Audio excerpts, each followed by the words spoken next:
പ്രവാസം നല്ല അഭിനയമായിരുന്നു. ബാഹുബലിനേക്കാളും വെല്ലുന്നൊരു അഭിനയമൊക്കെ കാര്യങ്ങളൊക്കെ ആയിരുന്നു. കണ്ടിരിക്കാൻ പറ്റത്തില്ല.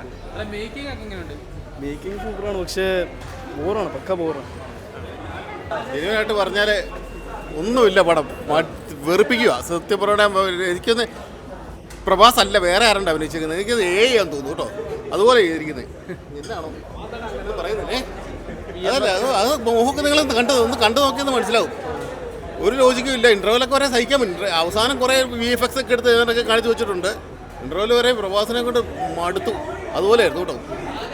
3 മണിക്കൂർ സഹിച്ചിരുന്ന് പോയി എന്നെ ചെയ്യാനാ, പൈസ കൊടുത്ത് കയറിയില്ലേ പറയാൻ, അത്രേ ഉള്ളൂ. ഒന്നുമില്ലല്ലോ, ഒരു ലോജിക്കില്ല, പറയാനില്ല. എനിക്ക് ഒന്നും കള്ളം പറയേണ്ട കാര്യമില്ലല്ലോ.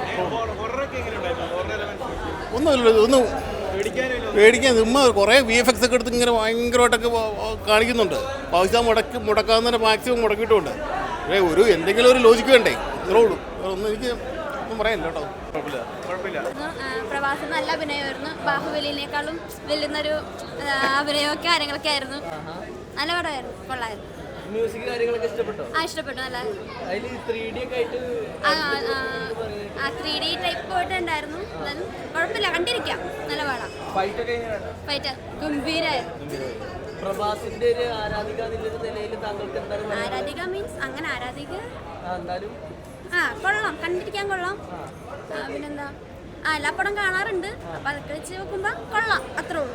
അടുത്ത 1000 കോടിയാ? അതൊക്കെ അറിയില്ല, എങ്ങനെയാണെന്ന് ചിലപ്പോ പ്രതീക്ഷിക്കാം.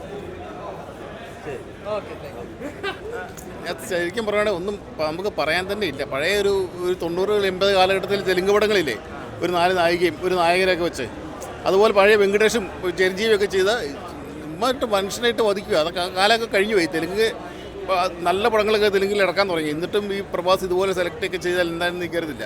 പുള്ളി ഒരു സെലക്ഷനും ഇല്ലാതെ എടുത്തൊരു പടമാണെന്ന് എനിക്ക് തോന്നുന്നത്. അത് അൾട്രാ ഫെയിലർ എന്ന് വെച്ചാൽ നമുക്ക് കാണുമ്പോൾ തന്നെ ഒരു പഴയ കാലഘട്ടത്തിലേക്ക് പോകുന്ന പോലെ തോന്നുന്നു. തെലുങ്ക് പടം നല്ല പടങ്ങളൊക്കെ എന്തേലും വന്നിട്ടുണ്ട്.